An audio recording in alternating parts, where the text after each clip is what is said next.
अब तक का सबसे पुराना इंसान जीन कैलमेंट थी, जिनका जन्म 1875 में हुआ था और 1997 में 22 साल की उम्र में उनका निधन हो गया। हर कोई इस बात से सहमत है कि ये अब तक का सबसे पुराना इंसान है। कुछ लोग कहते हैं कि ऐसे इंसान है जो अमर हो गए हैं। कुछ लोग तो यहाँ तक भी कहते हैं कि वे खुद भी अमर हैं। तो क्या आप उन पर विश्वास करते हैं? तो चलिए पता करते हैं। मैं हूँ सुधाकर मेहड़ा और आप देख रहे हैं मजेदार टॉप 10 और ये है वो 10 लोग जो अमर होने का दावा करते हैं। तो नंबर 10 पर है निकोलस फ्लेमेल। आप हैरी पॉटर के इस नाम को अमर जादूगर के तौर पर पहचानते हैं, जिसने फिलोसोफर का पत्थर बनाया और डम्बलडोर का अच्छा दोस्त था। अच्छा, तो ये कल्पना असल जिंदगी के निकोलस फ्लेमेल पर आधारित है। वो 1340 में पैदा हुआ एक फ्रांसीसी लेखक था और रिकॉर्ड बताते हैं कि 1418 में उनकी मृत्यु हो गई।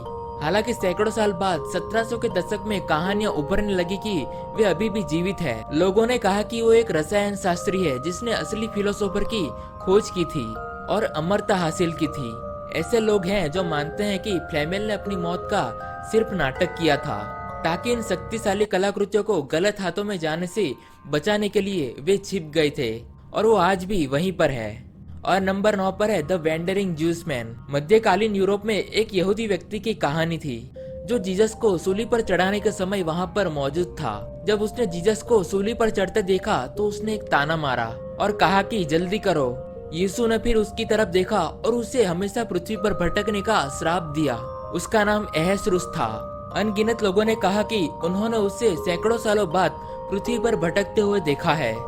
कभी कभी वो बूढ़ा हो जाता था और कभी कभी वो युवा, और तो और वो 2 रूपों में भी बदल जाता था। इस बारे में आप क्या सोचते हैं?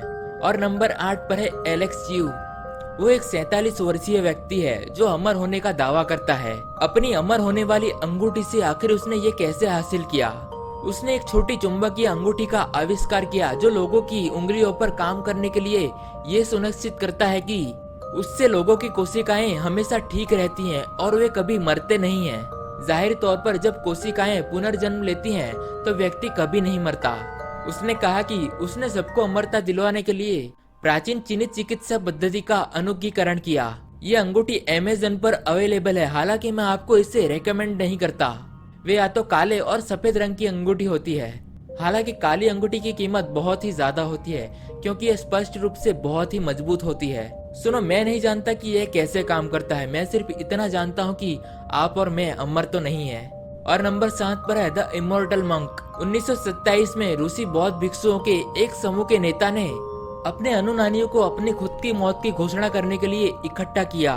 उनका नाम दासी दोर्जो इतिगिलो था। उन्होंने भविष्यवाणी की कि स्टालिन नाम का एक रशिया नेता उन पर कष्ट करेगा, इसलिए उन्होंने उसे यहाँ से निकल जाने की चेतावनी दी। फिर उन्होंने कहा कि वो 75 साल में वापस लौटेंगे और एक गहरे ध्यान के दौरान उनका निधन हो गया।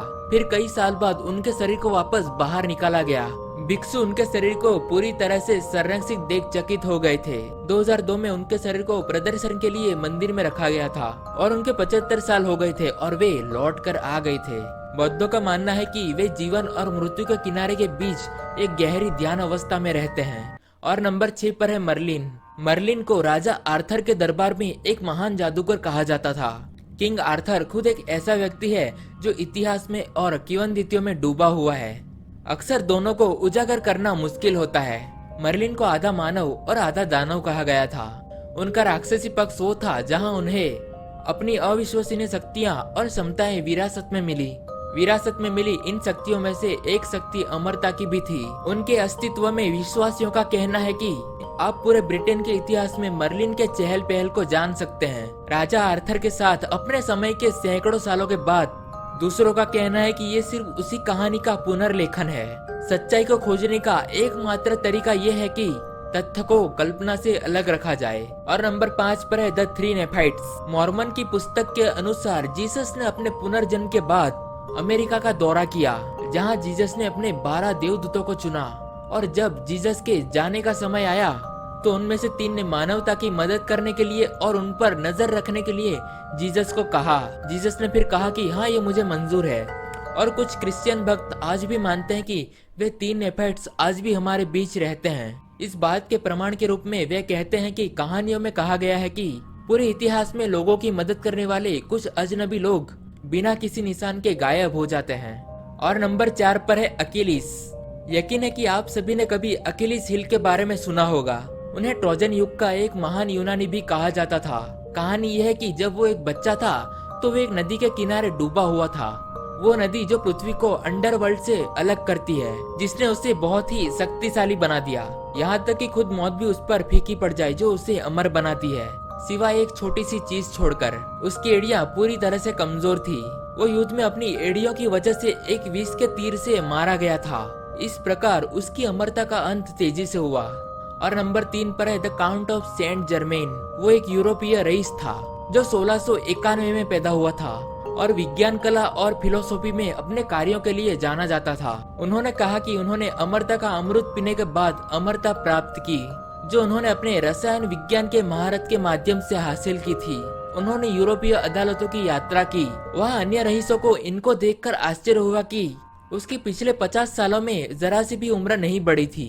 जब उन्होंने उसे आखिरी बार देखा था तब से कुछ लोगों ने कहा कि वो हमेशा के लिए जिंदा रह सकता है और वो खुद भी ऐसा ही कहता है। यूनिवर्सल मेडिसिन के रहस्य का उपयोग करते हुए कम से कम एक बार 300 साल पुराना होने की बात उसने कबूल की है। रिकॉर्ड्स बताते हैं कि उनकी मृत्यु 1784 में 93 साल की उम्र में हुई थी, लेकिन तब से लेकर अब तक उनके उपस्थिति की कई अनगिनत कहानियां हैं, यहाँ तक कि 1970 के दशक तक भी। और नंबर 2 पर है किन शी हुआंग। वो एक प्रसिद्ध चीनी सम्राट था जिसका राजवंश 400 सालों तक चला। उनके शासन में कुछ प्रसिद्ध मजदूरों में टेराकोटा सेना और ग्रेट वॉल ऑफ चाइना के कुछ हिस्से शामिल थे। उनके बारे में कहा जाता था कि उन्हें अपने लोगों से इतना प्यार था कि वे सब इसे अमर मानते थे। तब से किन शी अमरता की तलाश में थे। उन्होंने सैकड़ों लोगों को जीवन के महान अमृत को खोजने के लिए भेजा, पर दोनों बार उनको असफलता ही मिली। अंत में पारे की विषाक्तता से उनकी मृत्यु हो गई, जब उन्होंने बहुत से पारे की गोलियां खा ली जो उनके डॉक्टर्स ने उन्हें अमर बनाने के लिए दी थी। और फाइनली नंबर 1 पर है लियोनार्ड जोन्स। वो 1797 में पैदा हुए एक अमेरिकी राजनेता थे जिन्होंने अमर होने का दावा किया था। अधिक दिलचस्प बात यह है कि उन्होंने ये दावा किया था कि कोई भी अमर हो सकता है, आपको बस सही मात्रा में उपवास और प्रार्थना की आवश्यकता होती है। उन्हें फिर एक ऐसा शासक मिला जो उनकी तरह ही विश्वास करता था। फिर उन दोनों ने मिलकर एक संस्था की स्थापना की जिसमें अमरता की तलाश करने के लिए लोगों की भर्ती करना शुरू कर दिया। जब वो भर्ती कर रहे थे तब धर्म शासक की मृत्यु हो गई। जाहिर तौर पर लियोनार्ड जोन्स बहुत ही शर्मिंदा था जब उसे अपने अमर साथी के संस्कार में कुछ बोलना था। फिर उन्होंने राजनीति में कदम रखा और अपनी मुख्य नीति के साथ कई बार अमेरिकी राष्ट्रपति की कुर्सी हासिल करने की कोशिश की ताकि हर कोई उसकी अमरता को जान सके। अफसोस की बात यह है कि 71 वर्ष की आयु में उसकी मृत्यु हो जाने के बाद वो बहुत सारे लोगों का सपोर्ट भी खो चुका था। खैर दोस्तों, ये बहुत ही अविश्वसनीय लगता है लेकिन सच है। हमेशा की तरह वीडियो देखने के लिए शुक्रिया। जाने से पहले आपसे एक छोटी सी रिक्वेस्ट है, अगर अभी तक आपने इस चैनल को सब्सक्राइब नहीं किया है तो प्लीज जल्दी से इस चैनल को सब्सक्राइब कर लेना, ताकि मैं आपके लिए ऐसे ही मजेदार कंटेंट्स के साथ वीडियोस लाता रहूं। मैं हूं सुधाकर और मैं आपको नेक्स्ट वीडियो मिलूंगा।